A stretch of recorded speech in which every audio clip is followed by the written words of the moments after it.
E aí galera, estamos começando mais um Diagrama. Meu nome é Rogério Lionzo e nesse episódio eu conversei com o Renato Reno, um dos caras por trás do Bicicleta Sem Freio. Renato é um grande amigo, um cara muito divertido, e ele falou sobre as diferentes fases do bicicleta, sobre a banda Black Drawing Chalks e também sobre os trabalhos em parede que eles andam fazendo ao redor do mundo. Muito legal a conversa. E eu também estou bem feliz de anunciar a nossa primeira promoção. O prêmio é um pôster com ilustração exclusiva do Bicicleta Sem Freio para o Diagrama, impresso em serigrafia numa série extremamente limitada. E cara, é muito fácil participar. Você só precisa, compartilhar o post do episódio 7, esse aqui do Renatinho, no Facebook até o dia 18 de agosto. E 2, dar um like na página do Diagrama. Vão ser 5 pessoas que vão ser sorteadas e eu anuncio os vencedores aqui no próximo episódio. E é isso, bora nessa, vamos lá.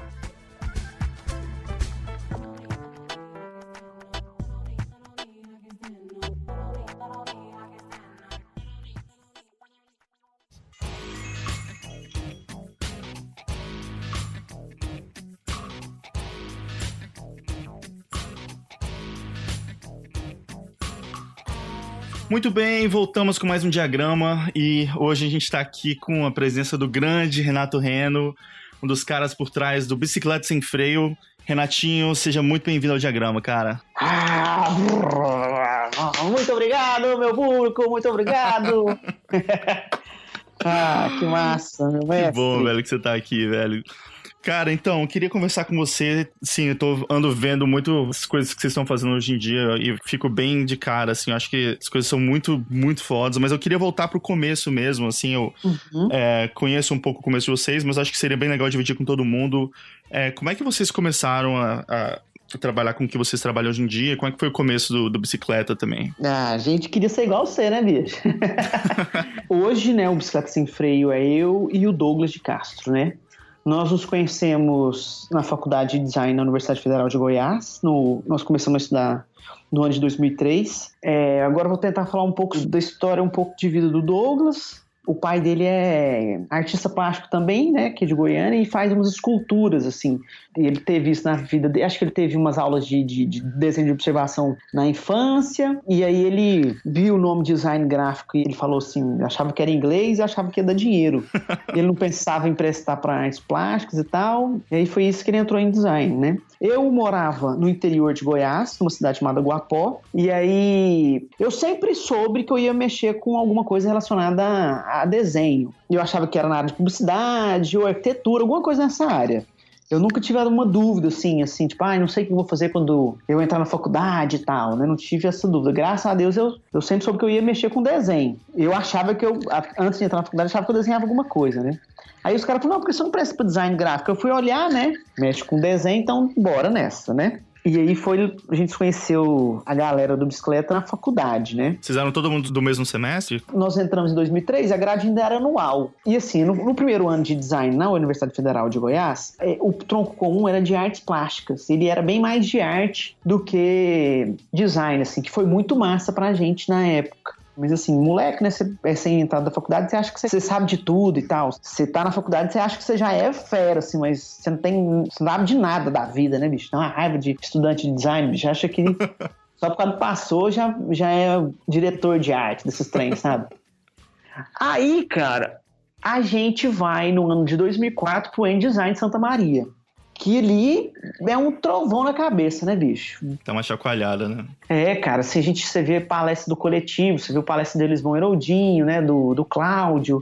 E foi muito doido, cara, que a gente, até então, Goiânia e Brasília, tinha até umas rixas, sei lá, umas bobeiras. E na nossa faculdade, tinha uma menina de Brasília. Quando a gente estava indo para o Design de Santa Maria, no meio da viagem, os nossos ônibus se encontram. Eu vi alguns de vocês de Brasília, acho que já vi o Neno, vi uma galera ali e tal, mas a gente fez meio uma cara feia, assim. E no Design a gente já começa a ver os caras e ver vocês e ter uma certa amizade e tal. E depois, quando vocês fazem um projeto editorial pro Design de Brasília, cara, depois, acho que 2 anos depois, né? Foi, 2006, A gente pira a cabeça, né? Nossa, cara, vamos montar uma parada, sei lá, vamos fazer umas coisas vamos juntar uma galera e vamos montar um escritório e tal, vamos montar um trem. A gente não sabia de nada. E assim, um amigo pegou um serviço e foi pra casa do Giovan, e aí eu fui o último a ir pra casa dos caras. Quando viu, a gente era 1, 2, 3, 4, 5, 6, 7, 8, 9, uns 10 caras, 10 amigos, e montou o Bicicleta Sem Freio, né? Queria ter um nome engraçado igual os caras, né? Buraco de Bala, de Brasília. A intenção era de ter um nome, esses caras têm um nome engraçado, vamos ter um nome engraçado também. Muito bom. A gente monta uma empresa depois, né? E tenta colocar BSF Studio Eventos. Um nome mais sério, mas não tem jeito, e o nome fantasia, né? Vira o Bicicleta Sem Freio mesmo, assim. Cara, mas eu acho bem legal o nome. Eu sempre curti bastante. E muita gente liga aqui no bicicleta, bicho, assim, hoje, e pergunta assim, tem roda de bicicleta, tem freio e tal. Não mexe com bicicleta, não. Todo lugar que a gente vai, o povo quer dar uma bicicleta pra nós andar, cara. Bicho, não nem sei andar de bicicleta, bicho. Mas aí, 10 pessoas começando essa parada juntos, como é que era? Porque vocês começaram a trampar muito com ilustra, assim, também, né? Mas todo mundo ilustrava, ou vocês tentaram fazer uma coisa também de marca, outras coisas de design, assim? No começo, eu acho que a gente tinha vontade de mexer com tudo, né? Assim, você tá aberta, você tem que pegar tudo, né? Marca, identidade e tal. No começo do bicicleta, a gente consegue pegar alguns trabalhos, a gente consegue, em 3 meses, a gente movimentou uma grana massa. Quando a gente foi ver para montar um site, a gente só tinha bosta, cara. Não tinha nada que a gente se orgulhasse. Porque quando a gente via esses caras no InDesign falando, palestrando, mostrando o serviço, eles tinham todo um design com uma identidade, ou soluções que a gente realmente achava que eram, né, soluções legais e tal. E quando a gente foi ver, a gente só tinha coisa feia, assim, comercial, zona, assim, feita. Aí a gente tinha necessidade de fazer algo autoral, né? Algo que a gente se identificasse, que a gente se visse ali. O Marcos Nitrocorpus, na época, era o nosso professor na Universidade Federal também. Ele tinha umas matérias e tinha já feito algumas coisas para uma galera que produzia eventos aqui em Goiânia, né? A Monstro Discos. Ele já tinha feito alguns cartazes, indicou a gente lá e tal. E a gente foi pra lá e tava a fim de fazer e tal. Os caras viram um monte de moleque doido, desesperado pra pegar um stamp, e passou, e a gente se dedicava muito. No começo, a gente tinha uma limitação técnica muito grande. E uma das coisas, a gente não sabe muito mexer com software, né? A gente desenhava as fontes à mão, tentava esboçar o layout à mão e tal. E a gente fez um cartaz, né, Noitada Monstro, né? Era um cartaz pro Violence, MKN, Superstar Zero Surface, que tem uma ilustração que tem um elefante pisando numa menina, assim, tal. E meio que isso, acho que a gente não sabe na época, mas isso já moldava a nossa forma de uma ilustração manual, com cuidado tipográfico e tal. E foi uma coisa que todo mundo trampou meio junto nesse... A gente tinha muito tempo junto e a gente não sabia muito bem fazer as coisas, assim, cada um dava muito palpite. Nessa época era mais comum um começar, outro terminar, um colorir e tal, sempre. Uhum. É bem natural, orgânico, assim, porque um vai dando palpite um no outro, no serviço do outro, assim, né, cara? E a gente tinha mais tempo, né, cara? Uhum. A gente não tinha uma demanda muito grande de trabalho, né? E a gente costumava a desenhar mais uma coisa com o outro, assim.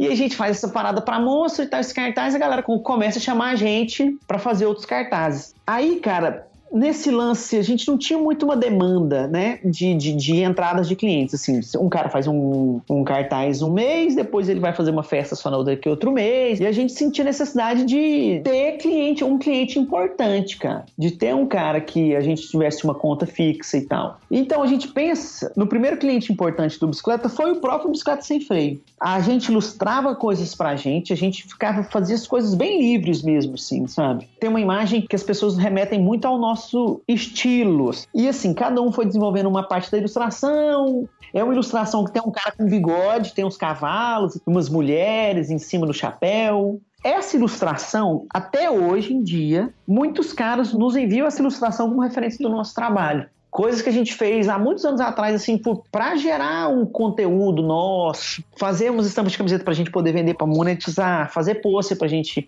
mandar pra gente publicidade para querer prospectar clientes, sabe? Essas coisas, muitas dessas ilustrações que a galera manda vem dessa época. Então vocês acabaram fazendo várias coisas pra vocês mesmos, né? Pra criar um portfólio e depois a galera, vendo esse trabalho que vocês estavam fazendo, começou a chamar também pra ter esse estilo que vocês estavam desenvolvendo, né? De vocês. A gente queria, cara, ter também uma banda que pudesse ser um cliente da gente legal. A gente queria trabalhar com produção de identidade visual pra banda, a gente queria ter feito capa de disco, essas paradas pra algumas bandas. E às vezes, tipo assim, a banda não tinha, né, uma confiança no trabalho da gente e tal, a gente pegou e falou assim, se vamos montar uma banda, é bom que assim, ninguém vai, tipo, não vai ter alteração, vai ser o que a gente fizer, sabe? Os caras montaram a banda. Pro Black Drone Chalks, né? Isso. E algumas pessoas acham que a gente era um escritório de design que cuidava da identidade da banda, sabe? Assim, acabou que, como eram as mesmas pessoas também, né? Tinham 3 pessoas da banda, eram também do Bicicleta, eu achei que era uma coisa que rolou assim, mas não sabia que era pra... Vocês fizeram a banda pra criar demanda de trabalho. Isso. E a banda ficou bem grande, né, cara? Foi uma coisa assim que... Não, a banda ajudou muito, né? Acho que em 2009 foi indicado pro melhor videoclipe do ano, né? Foi um trabalho muito doido, assim, uma galera envolvida, o pessoal da Nitrocorps. Foi bem bacana, assim, a banda levou muito nome, né? Outros estados conheciam, né, a banda, as ilustrações da banda e começaram a chamar clientes, né? A gente começou a captar outras bandas até começar a cair, né, nesse rolê comercial, né, de design, assim. Tipo. E eu vi que vocês, assim, depois que vocês começaram a fazer as coisas pro Black Drone Chalks também, vocês começaram a fazer também para várias outras bandas também, né? Dessa cena mais indie do Brasil, né? De rock, principalmente, né? Era uma coisa vai levando a outra, né? Assim, um cartaz leva...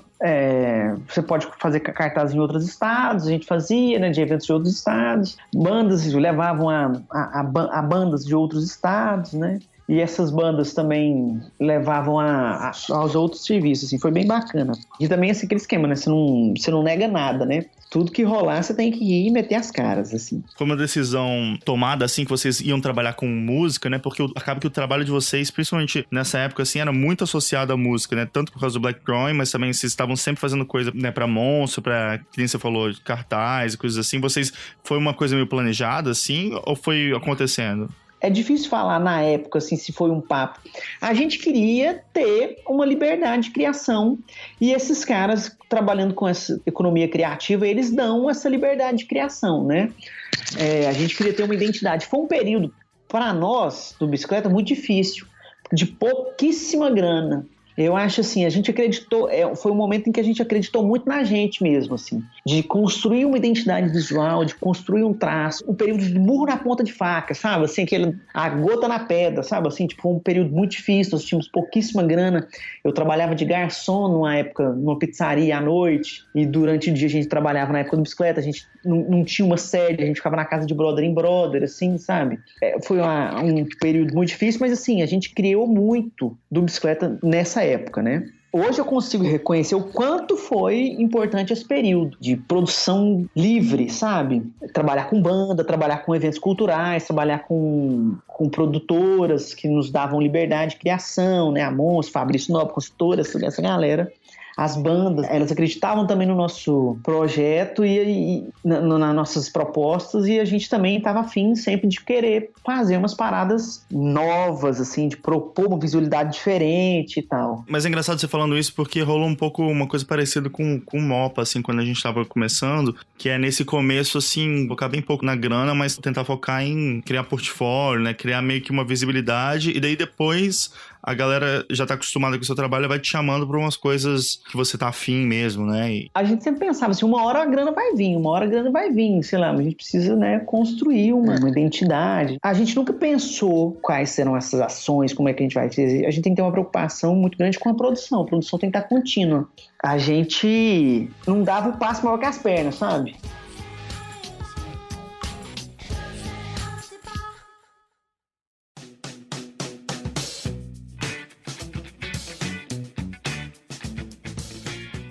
Uma coisa que pra mim é um pouco confusa é que você falou que tinham, sei lá, 9, 10 pessoas no começo, né? Uhum.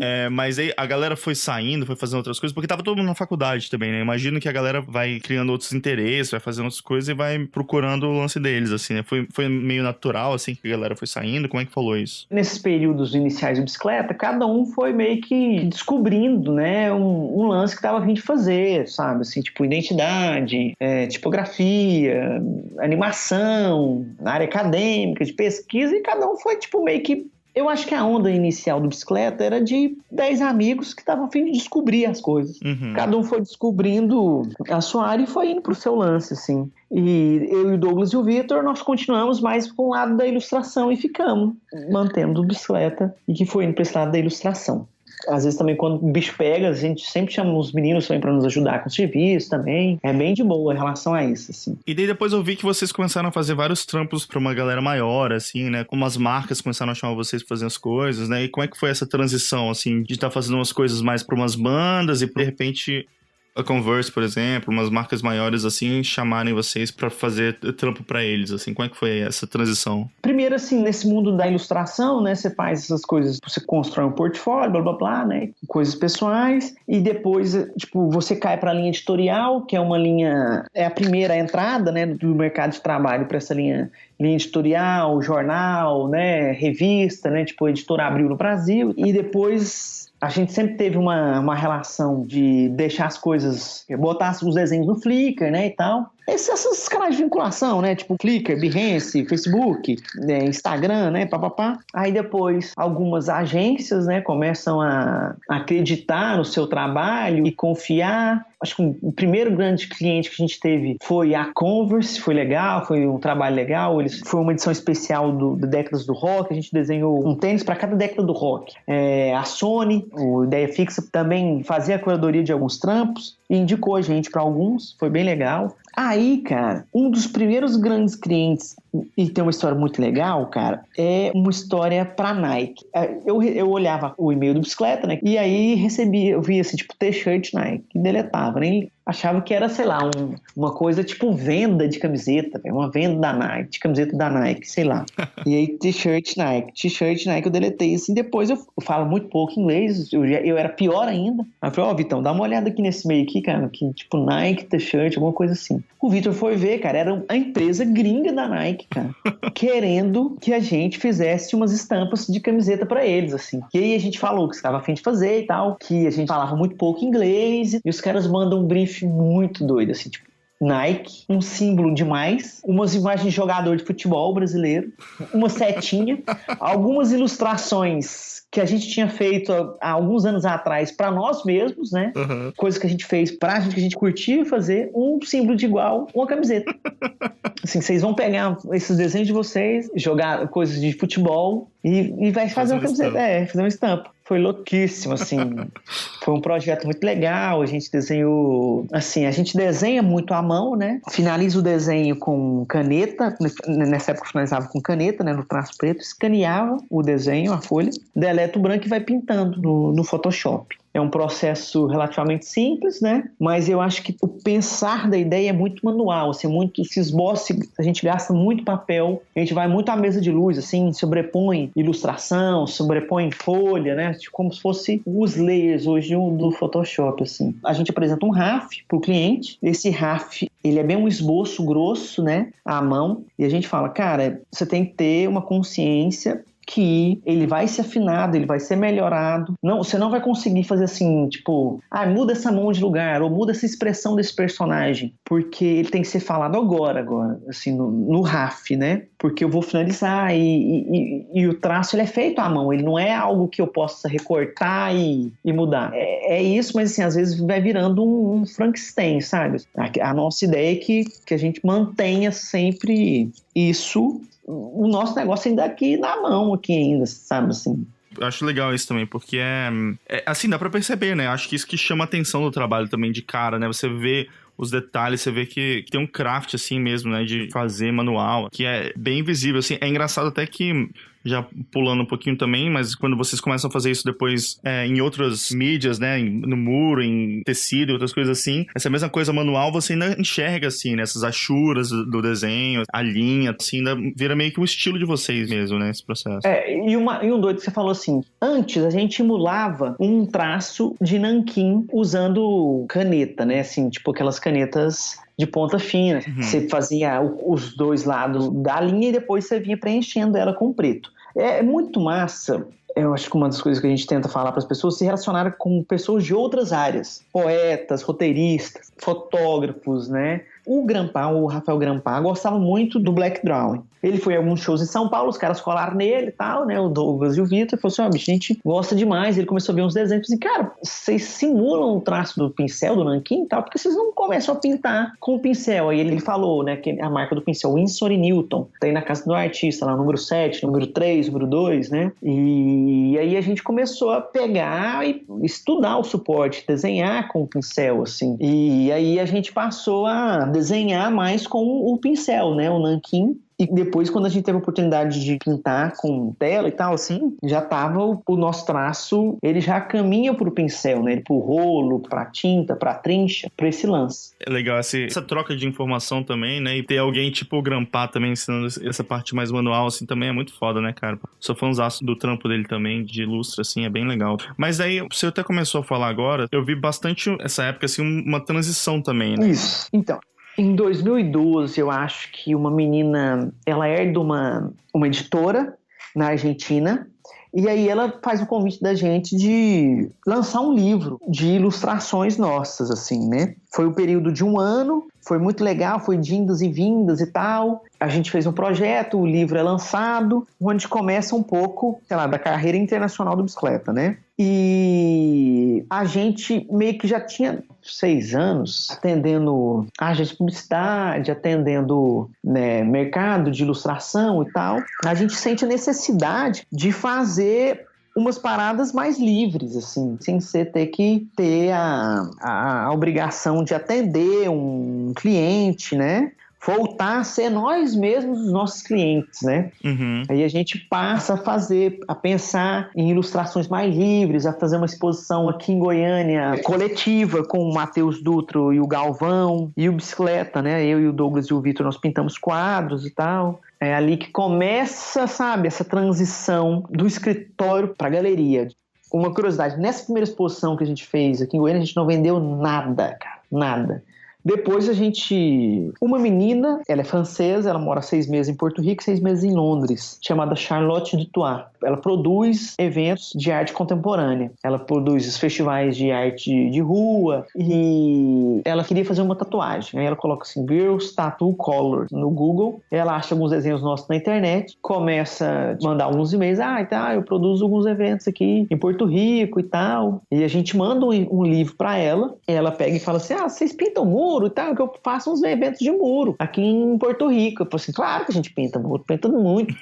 Já é os maiores pintores do Brasil. Nunca tinha pintado nada, bicho. Tinha feito umas coisinhas menores, assim, aqui em Goiânia, mas nada...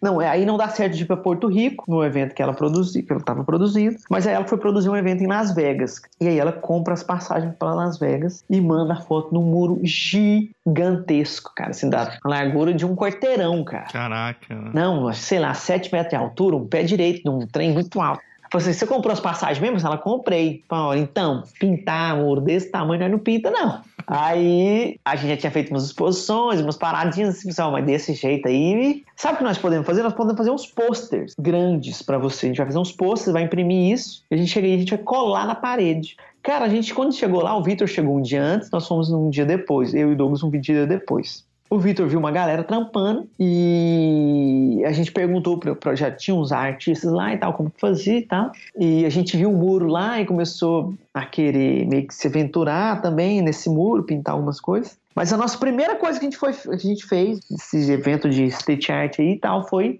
colagens grandes em alguns posters. O evento tinha várias bandas, a gente escolheu algumas bandas que a gente já curtia, que ia tocar no festival, tipo, o festival que chamava Life's Beautiful Festival, que rola em Las Vegas, aí ia tocar Kings of Leon, ia tocar The Haim, várias bandinhas, a gente fez cartazes para essas bandas e imprimiu gigantesco, cara, gigantesco. E essa foi o primeiro coisa. Só que a gente viu um monte de gente pintando lá, tinha um muro lá dando sopa, a gente pintou um, foi o primeiro muro, e aí a pessoa logo em seguida chamou a gente para outro, e a gente também não negou, né, vamos nessa, vamos embora. E foi indo, quando viu, estamos aqui. Mas aí como é que foi esse esquema do muro, assim, né? Porque é um jeito de pensar meio diferente. Vocês estavam bem acostumados a fazer esse lance no papel, na mão. Você até falou de nanquim. Como é que foi passar isso pro muro, assim? Vocês usaram alguma técnica? Como é que vocês começaram a fazer a imagem do papel na parede? A princípio foi aterrorizante, né, cara? Foi um medo gigantesco. Até hoje eu tenho muito medo, assim. Falei, caralho, velho, não dá conta. O Vitor chegou antes e viu que...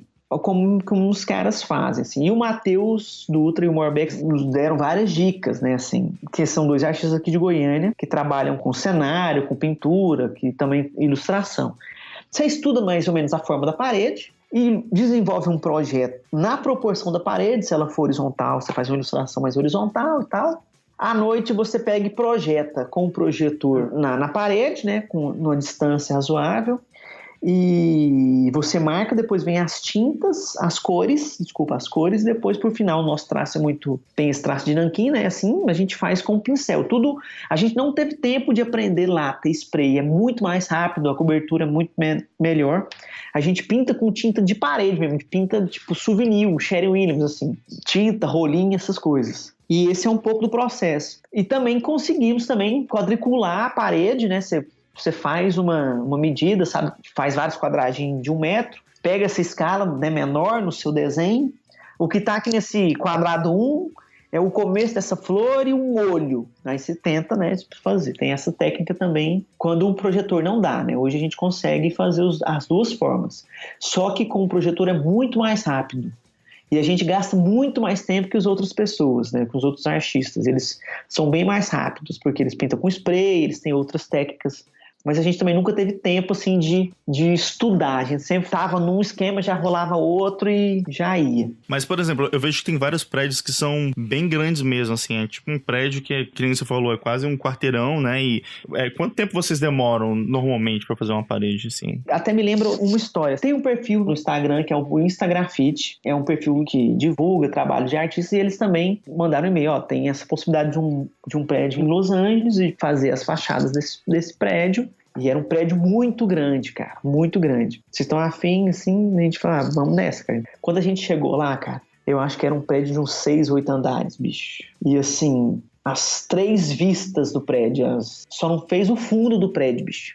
E assim, andaime de fora a fora do prédio, cara. Assim, a gente ficou no medo, cara, quando chegou, cara. Mas assim, a gente já tinha desenvolvido um projeto, né? Era uma ilustração, por exemplo, uma ilustração é um rosto de uma mulher, assim, tem uns tentáculos, assim.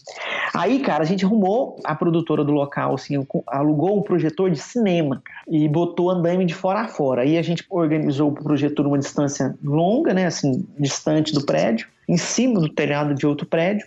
A gente sobe nos andaimes com o projetor ligado, bota o computador na tomada para ele não dormir, né, cara, para não desligar, porque já que se ele desligar, a gente perde a marcação. Bicho, o trem começou a tremer, cara. A gente vira pra trás, assim. Falou assim, desencosta do projetor, você tá tremendo e tal. Assim, o povo, assim, falando inglês. Desce, desce, desce, assim. Perfect cake, perfect cake. Bicho, nós pegamos um terremoto em Los Angeles, cara. Em cima dos andaimes. Caraca. Sem nada, velho. Nada, cara. Sem nada de proteção, cara. De cinto de segurança. Nesse projeto, cara, nós gastamos 11 dias a fazer as 3 fachadas do prédio. Nós emagrecemos 6 quilos, cara. Foi um projeto, assim, bem legal de ser feita, a gente tava com muito medo de não dar conta, mas nós conseguimos fazer.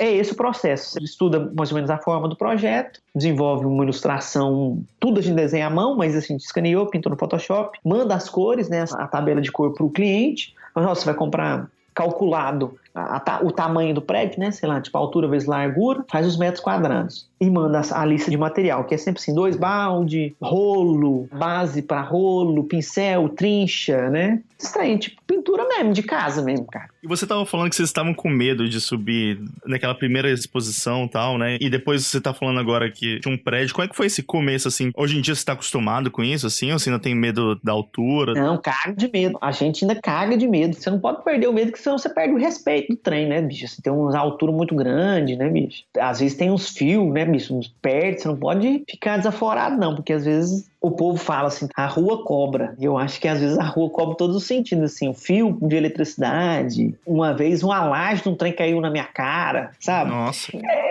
Sempre estar num estado de...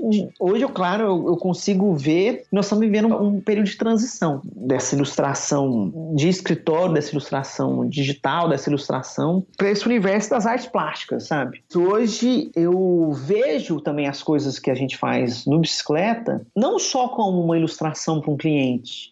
A gente sempre olhou com muito carinho, né, para os nossos filhos, para a nossa produção. Mas assim, você também tem a chance de estar fazendo um trem seu, um trem que você possa compartilhar, que uma coisa que possa refletir na vida das pessoas, que as pessoas possam se identificar, que as pessoas possam me identificar naquilo, sabe? Algo relevante, assim, cada vez mais, sabe? Você tem que fazer um trampo que você acredite, né? Só que hoje parece que tem mais consciência disso, sabe? Uhum. De estar produzindo coisa de relevância para você, pro próximo, no mínimo para você, né? No mínimo a gente pode falar que pintar na rua mudou muito a nossa forma de ver as coisas, assim. Já tava pintando em Las Vegas, cara, nessa primeira vez, assim, era tipo um hotel abandonado. E o cara, a gente tava em cima de uma laje e um cara chegou e falando assim, cara, eu já morei aí, que doido, vocês estão pintando isso. Eu falei, não, você morou aqui nesse hotel? Eu falei assim, não, nessa laje aí, onde vocês estão em cima? E o cara dormia lá, assim, ele passava a noite dormindo nessa laje, assim. Eu falei, nossa, cara, a gente reclamando aqui da vida, né?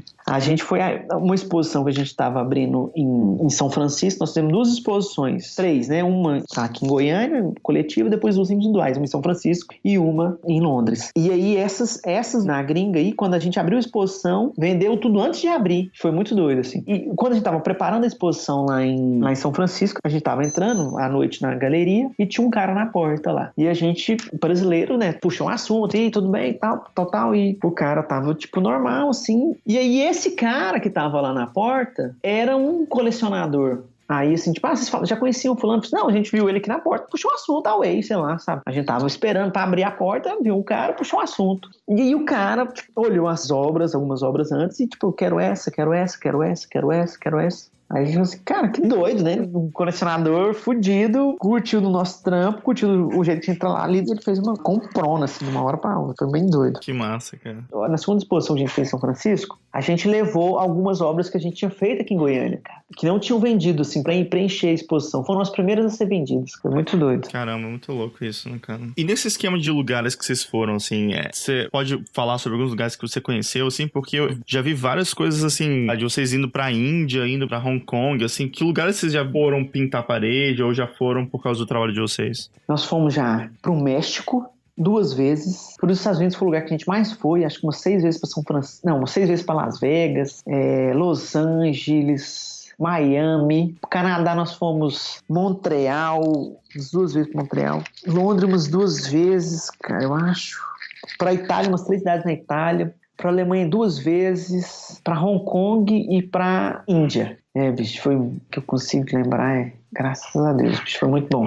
E daí, normalmente, como é que funciona, assim? Vocês vão num país, assim, vão pra várias cidades do país? Ou isso tudo foi viagens separadas? Assim? Tem de tudo, né, cara? Hoje nós temos uma empresária, né, que como se fosse tipo uma banda, né? Existe um circuito internacional consolidado de festivais, né? Na primavera, a nossa empresária oferece para os festivais e tal, e eles chamam, né? Tem de tudo, cara. Desde festivais até de trabalhos comissionados em escritórios, né, e tal, assim. Projetos que a Embaixada Brasileira desenvolve, a Embaixada Brasileira é muito atuante em outros países, é muito legal saber isso, assim, tipo, a gente para a Índia foi a convite da Embaixada Brasileira, em parceria com produtores de arte local, assim, é bem doido. E aí, o que vocês estão pensando pro futuro, assim? Cara, eu acho que ter uma produção cada vez mais consolidada, né? Tipo, produzir cada vez mais, desenhar mais, ter um trabalho que consiga estar nesse suporte da parede e mudar também, sabe? Acrescentar novos elementos para isso, cada vez ficar mais rápido, né? Executar com mais precisão, fazer uma exposição também aqui no Brasil. A gente quer fazer uma exposição aqui no Brasil, quer fazer uma exposição em Nova York, quer ir te visitar, sabe? Assim, ir em mais festivais, viajar para mais lugares, fazer uma produção, também começar a pensar em esculturas, né, em instalações, pensar sabe, nessas projeções, né, nessas coisas que as pessoas possam interagir umas com as outras, sabe? Que as pessoas possam também fazer parte delas, sabe? Essas coisas é doido, assim, né? Sei lá.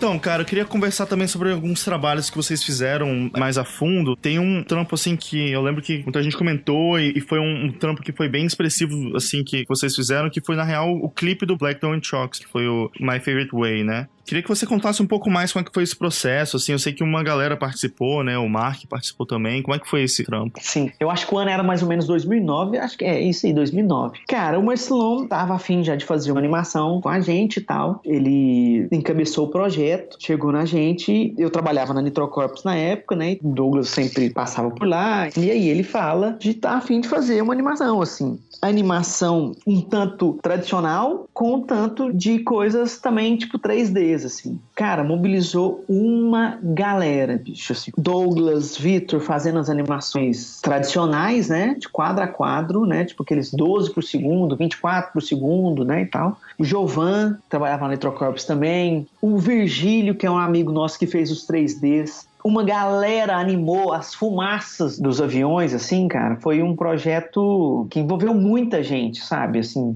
E foram várias pessoas por vários meses, né? E até hoje a gente recebe e-mails perguntando quanto que foi aquele clipe, ou foi um projeto extremamente, tipo, na raça, cara, assim. E naquele tempo a MTV fazia esse trem de melhor clipe, melhor isso, melhor aquilo e tal, né? VMB, né? VMB, isso. A inscrição se encerrava na sexta-feira.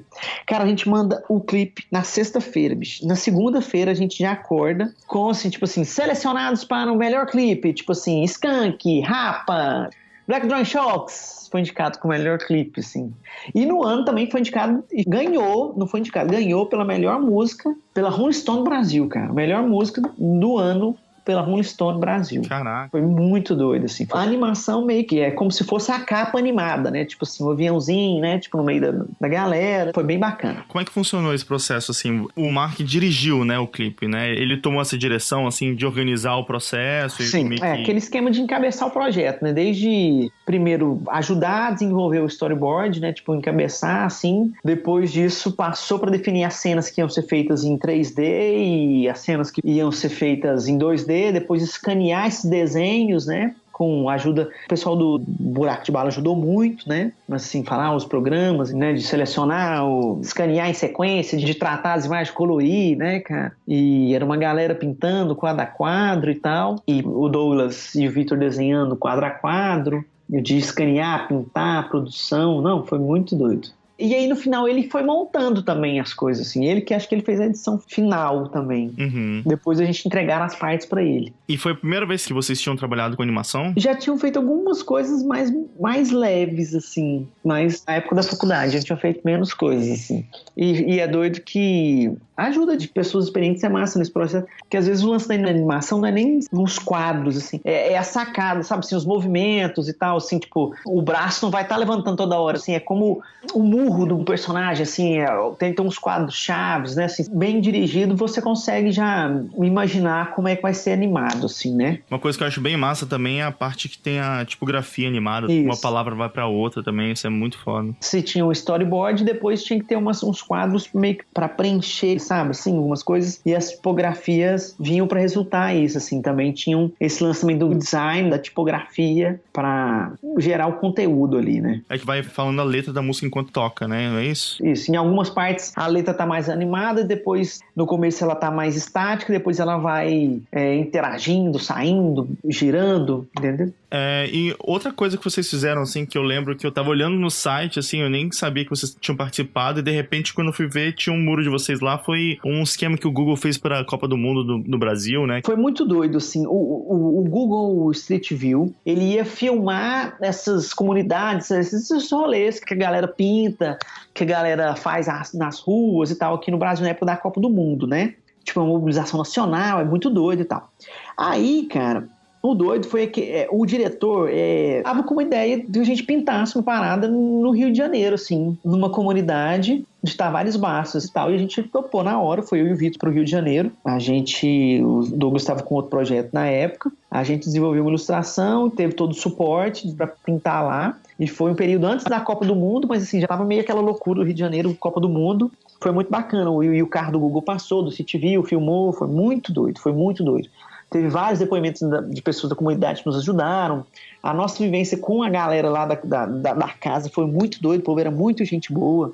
Você vê a produção dos vídeos dos caras, como o suporte técnico do Google também foi bem legal. E a liberdade também. Os caras falam assim, cara, só frita, sabe? Assim, não deu total liberdade. Foi muito legal. Tá lá até hoje. Subindo pra Tavares Bastos, no Catete, acho que é 429, 450, negócio assim, números. E daí era uma casa de uma família, era isso? Sim. Eles visitaram algumas famílias e o pessoal gostou. A fachada deles já era grande, né? Por ser um morro, assim, tipo 2 andares, 2 andares, né? Tinha uma vista maravilhosa, vista de povo rico, velho, assim, nem condomínio rico tem a vista que o povo tinha, velho.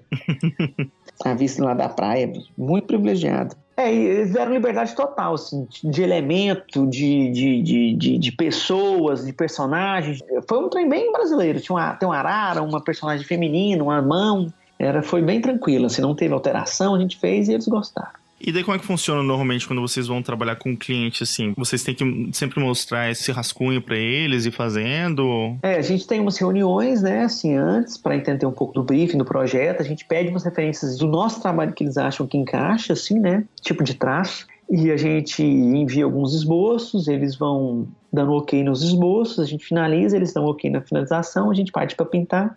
E depois a gente vai e pinta o projeto, as linhas, marca e depois vem as cores e depois no final o traço. Vocês fizeram também um projeto que eu acho bem interessante, cara, que é um projeto em Lisboa, que são 3 casas, né? 3... Ah, que doido. Esse projeto de Lisboa é massa falar porque, assim, existe um artista lá, chama Vils, V-H-I-L-S, Vils. Ele quebra uns rostos na parede, ele é de Portugal. E aí, cara, esse cara tem uma produtora, ele tem uma oficina que ele faz, ele tem a galeria, ele tem um contato com o governo, sabe? Assim, ele tem todo esse circuito. Ele tinha esse projeto da gente ir lá, a gente fazia um print, esse print ajudava a custear a nossa viagem e tal, ele arrumou esse muro junto à prefeitura. E é muito bom que o governo deles divulga muito. Tem uma parte da Secretaria de Turismo, sei lá, de patrimônio, que fala dos murais, assim, é bem massa. Mas lá em Portugal foi muito legal, cara, porque a gente ia ter um muro, era muito grande, e aí o pessoal dessa produtora chamava Underdogs, né, que é do Views, né, ele falou assim, tipo, o pessoal do Brasil, Bicicleta Sem Freio vai vir pintar aqui, eles estão com pouco tempo, e eles estão precisando de ajuda. Cara, 7 pessoas, eu acho, umas 8 pessoas, de áreas bem distintas, assim, uma professora de ensino fundamental, um brasileiro que trabalhava com publicidade, foi lá pra dar uma força, sabe, assim, pra ajudar a gente a pintar, cara. Foi muito massa. Áreas distintas e pessoas que se gostavam de pintura, de street art e tal, foi lá ajudar a gente. Sem a ajuda do pessoal, ia ser impossível terminar, porque o muro era muito grande, a gente tinha uma semana. E assim, sei lá, tipo, na metade da semana a gente já tava finalizando metade do muro, assim, foi muito massa. A gente aprende muito, assim, com outras pessoas, assim. E como é que é esse lance no meio do processo, assim? Tem muita gente que tá andando na rua ou que para e vai falar com vocês? Nossa, tem história de todos os jeitos, cara. Tem gente que acha feio, tem gente que acha bonito, tem gente que leva água, tem gente que dá comida, tem gente que leva trem, sabe? Já teve gente, assim, casos que um carro parou, deu aquele cavalo de pau e falou, você não gosta do que você está fazendo aqui não, tal. Tem de tudo, cara. Não é mais seu, tá na rua do povo, né, bicho? Mas é bem legal pensar nisso, assim, né? Porque a gente tá tão, às vezes, acostumado a fazer os trabalhos num lugar particular, né? E ter essa coisa de fazer no público é muito louco. Cada um tem uma história, né? Cada bairro tem sua história. A gente tem passado a pesquisar mais da vizinhança. A gente passa mais a tentar ser mais sensível, porque as pessoas pode gerar uma coisa que elas não vão curtir, sei lá, sabe? Então, a gente também, de forma alguma, quer desrespeitar as pessoas que vivem naquele local, as pessoas que estão ali, né? E falando nessa relação também de pessoa com local, assim, tem um trabalho de vocês que eu acho bem legal, que é com aquela lutadora de UFC, né, que é a Honda, né? Vocês fizeram um trampo agora pra ela lá em Venice, que é o lugar de onde ela veio, né? Isso. A nossa empresária tem uma relação muito próxima com o pessoal do UFC. A gente já pintou alguns eventos deles, assim. É sempre legal trabalhar com eles. Eles dão um suporte muito legal. Eles têm um departamento de marca muito fodido, umas imagens muito fodidas, assim, dos atletas. Em relação à parte de pesquisa de posição deles é muito fodido, tem foto de todo jeito, posição de todo jeito, sabe? É muito massa, cara. Esse projeto da Honda, ela estava numa luta muito importante, e aí começaram a produzir tipo, uma coisa pré-luta, né? Assim, eles fazem um monte de coisa antes de uma luta. E aí ela meio que daquela região ali. E eles queriam colocar a figura dela ali, assim, né? Tipo, a gente desenvolveu um layout, a gente tava muito afim de pegar o serviço, assim. E a gente, ao invés de apresentar o RAF, a gente apresentou já, tipo assim, uma coisa muito bem finalizada, assim. A gente já tinha passado o nanquim, já tinha colorido, mandou pra eles a imagem, já bem finalizada. Só que depois que eles mandaram as medidas e as especificações da parede, né? E as alterações, e a gente começou a alterar já na imagem, né? Assim, a gente começou a fazer umas ideias, em vez de alterar no esboço, a gente já tá alterando lá no arquivo mesmo, que a gente já tinha finalizado e queria muito que, às vezes quando você manda um RAF, um esboço para algum cliente, assim, ele não entende tanto. Aí a gente ficou com meio que medo dele não entender e já mandou ele bem finalizadinho, redondinho, assim, né? Só que aí tem os prós e os contras. O cara vai entender melhor, só que assim, as alterações são mais complicadas, assim, de fazer. Aí a gente fez. A gente terminou o muro e teve que voltar. Mas assim, no outro dia ela foi pra lá, cara. Nós não vimos ela, mas ela foi lá no muro, tirou foto, foi muito doido. Foi muito doido. E uma coisa que é bem legal desse trabalho é que eu tava dando uma olhada nele, assim, e tem até tipo no TripAdvisor, né, lá em Los Angeles, nessa praia, né, na Venice Beach, tem até tipo como uma coisa pra fazer, assim, é tipo olhar o mural, assim, e várias pessoas, eu fui lá e tal. Que doido! Eu vi vários lugares saindo, assim, tipo, mural da Honda em Venice Beach, assim, saindo na revista Rolling Stone, assim, teve uma repercussão bem legal também esse trabalho, né? É muito doido, cara, porque quando você tá o trem da rua ali, bicho, não é mais seu, né, bicho? As pessoas compartilham e tal. Tá na rua, o trem vai rodar. Ou alguém vai colocar alguma coisa em cima, ou vai vir outra pessoa pintar, ou, sabe, o trem ali não é mais seu. Isso é muito doido. A proporção que as coisas tomam, né?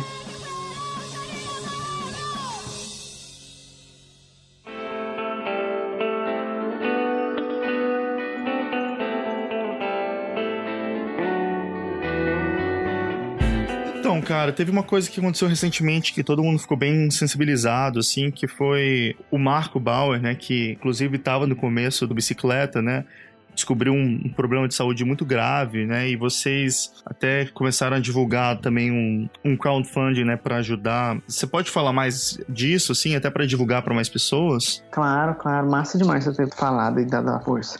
Então, o Marco Bauer é um dos integrantes do Bicicleta Sem Freio, a gente se fala ainda todos os dias, né, ele não deixou de ser um bicicleta, né? Assim, ele foi tentar Cara, foi muito doido o rolê do cara. Que ele foi pra São Francisco com a namorada. Tipo assim, no primeiro mês ele descobriu que a namorada tava grávida. No segundo mês o pescoço dele inchou. E foi no médico e, tipo assim, câncer, assim, uma leucemia raríssima. E a gente tá tentando juntar uma grana pra ele, pro tratamento, pra dar uma força. Quem puder ajudar, por favor, muito obrigado. Tem no Instagram do Bicicleta Sem Freio, tem o link, né? O link é gofundme.com/bauer-and-alessandra-family. Mas eu vou colocar o link no programa, que eu acho que é mais fácil também pra passar pro pessoal. Massa, obrigado. Mas é isso aí.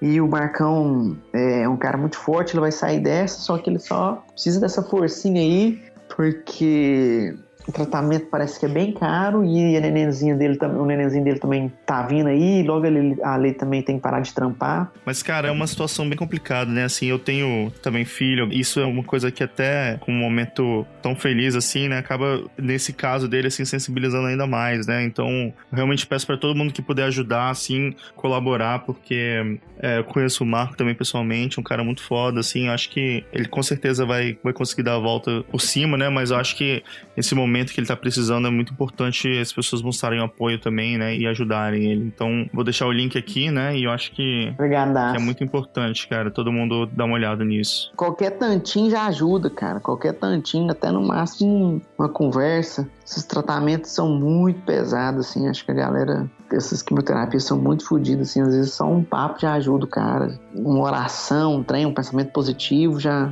nossa. Com certeza, cara, com certeza.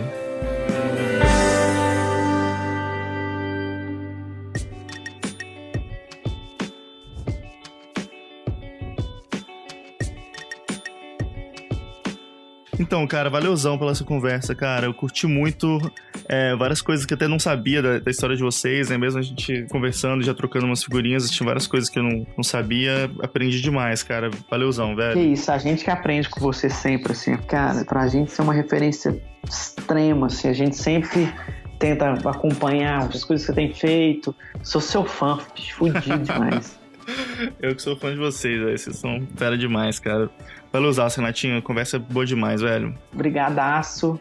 E, galera, quem quiser também sacar do trampo é bicicletasemfreio.com, tem no Instagram Bicicleta Sem Freio tudo junto, o e-mail é contato@bicicletasemfreio, pode mandar briga, piada, pode mandar o que vocês quiserem lá no e-mail lá.